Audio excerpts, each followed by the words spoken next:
Ibu Susi, kalau kita bilang 1 bulan ini banyak sekali pemberitaan gebrakan-gebrakan, Ibu Susi. Bekerja cepat begitu tampaknya. Saya pikir itu it's me like that. Saya apakah cepat atau lambat saya tidak tahu.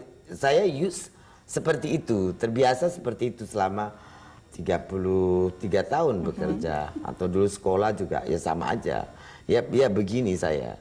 Apakah cepat atau lambat atau sangat cepat, saya tidak tahu. Yang jelas saya nggak bisa diem gitu, Bu. Saya cannot sit do nothing, itu nggak bisa. Dan yang terjadi kemudian bagaimana bisa diikuti, karena Ibu ada di lokomotifnya, lalu kemudian menghela hal yang sebetulnya panjang gerbongnya dan tidak mudah. Ya, sekarang kita buat matrik-matrik dari direktif yang saya omong, yang saya apa, dan dikeroyok rame-rame, Pak. Kita juga minta ada rencana, ada tim-tim seperti escalation team. Nanti kita juga akan membuat program-program yang bisa lebih kita delegated supaya bisa daerah-daerah lebih independen juga untuk melaksanakan program itu. Jadi disebar supaya lebih cepat gitu, Pak. Yang ingin saya katakan bahwa kecepatan Ibu itu bisa jadi sesuatu yang berat sekali diikuti oleh berbagai kalangan di sekitar Ibu. Saya pikir enggak lah, Pak. Kan saya pikir sangat logik. Saya orang yang that's it, ya that's it gitu, Pak. Dan saya mencoba membuat kita nih, tadi juga dalam chief editor meeting saya bilang, kadang kita membuat terlalu banyak assumption yang what if this, what if that. Kenapa enggak tidak? Ya that's what we have to do, then just do kan gitu.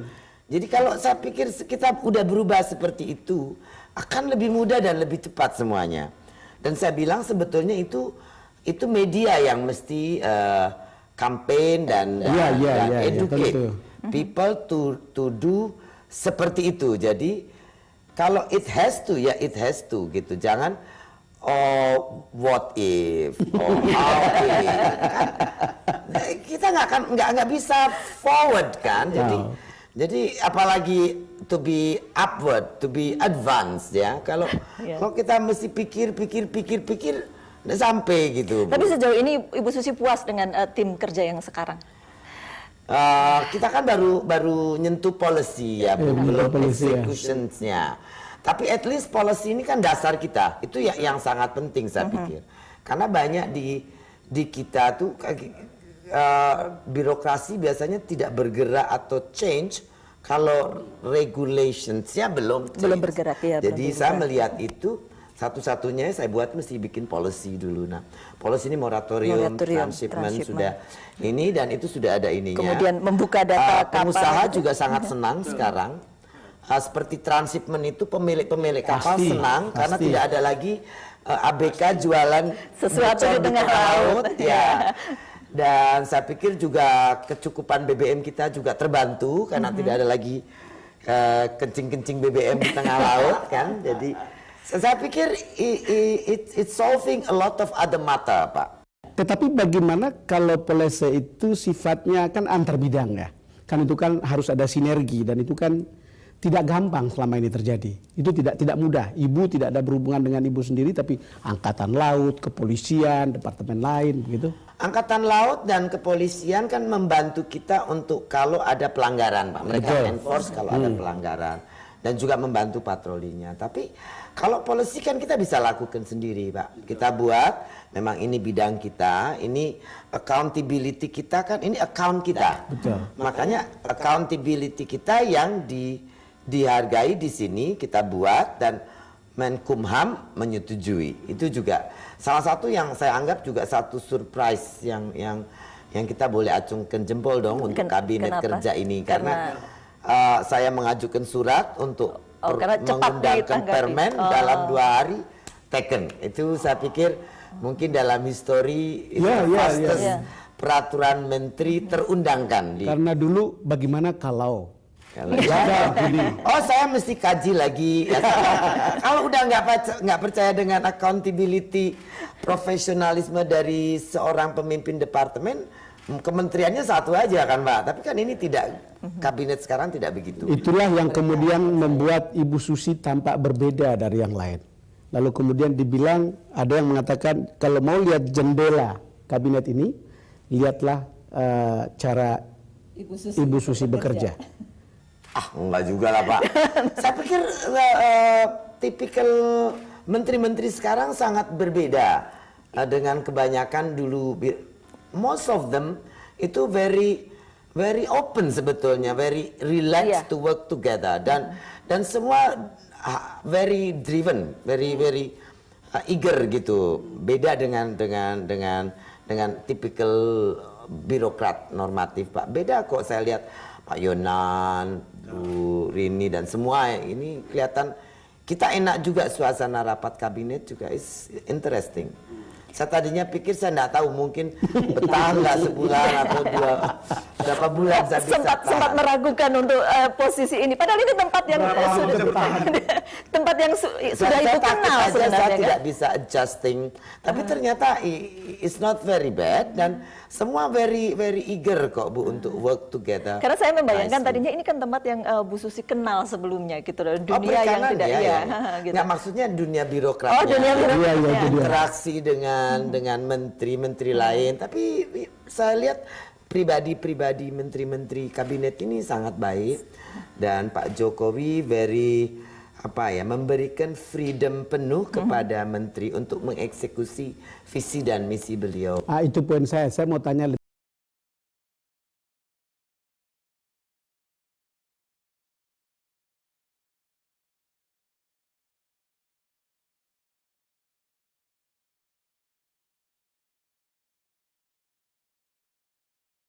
Memberikan saya anggap sih kedaulatan penuh kita untuk executing visi dan misi beliau dengan profesionalisme kita Pak. Dan itu saya pikir sangat luar biasa.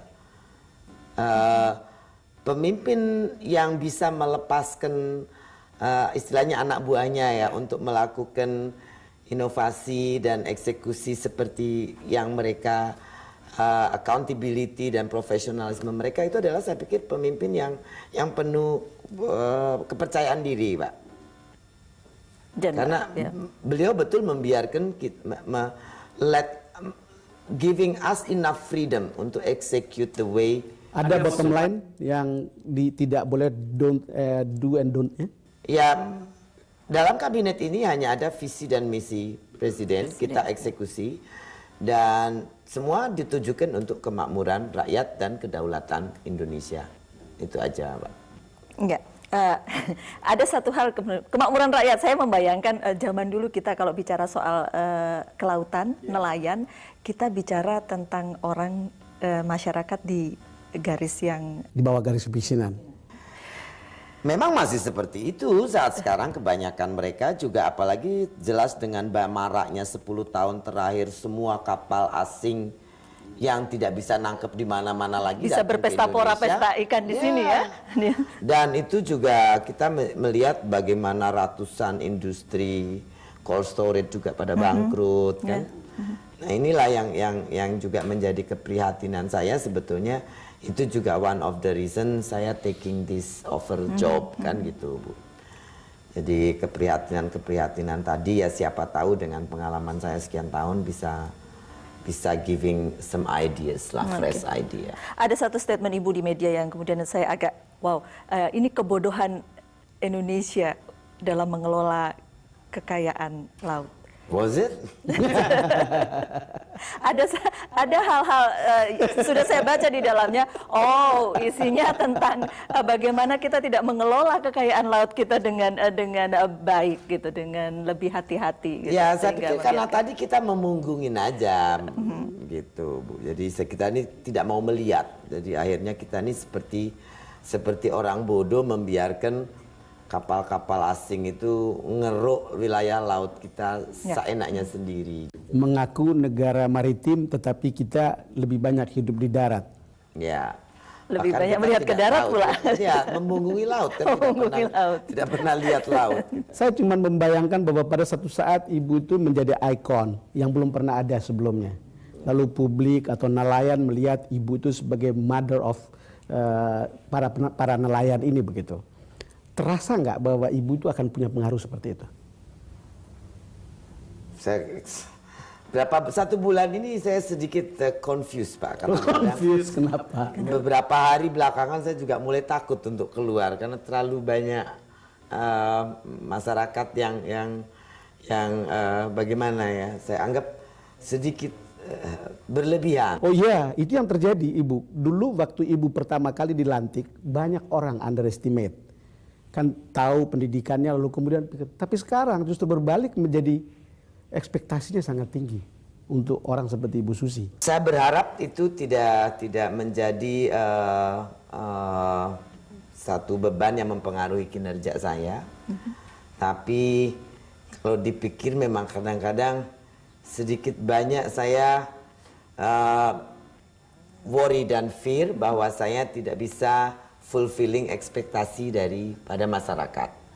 Tapi ya lillahi ta'ala ya, Bapak saya kerja mau memberikan sebesar-besar pengalaman dan profesionalisme saya untuk kebaikan bidang kelautan Indonesia, baik perikanan maupun sisi hayati lain dari bidang kelautan di Indonesia. Sebab yang paling konkret itu tidak akan menjadi media darling kalau langkah Ibu tidak seperti ini. Faktanya seperti itu. Kita pun menjadi antrian yang keberapa untuk dapat interview. Why should me become media darling? Saya tidak mengerti. Tapi beberapa orang saya bilang, Bu, mungkin karena Ibu mewakilin kemarahan, terutama para wanita yang selama ini frustasi dan marah katanya. Jadi lihat Ibu kayak orang marah, jadi mereka merasa terwakili marahnya. Oh, saya bilang gitu, berarti bukan karena profesionalisme. Mewakili kejengkelan orang selama ini. Oke, tetapi satu hal yang kemudian saya tangkap dari Ibu adalah, ya untuk sebesar-besarnya kemudian kemakmuran rakyat, bagaimana untuk kepentingan masyarakat. Kita boleh bicara ini sesaat lagi ya Bu ya, kami akan kembali untuk Anda.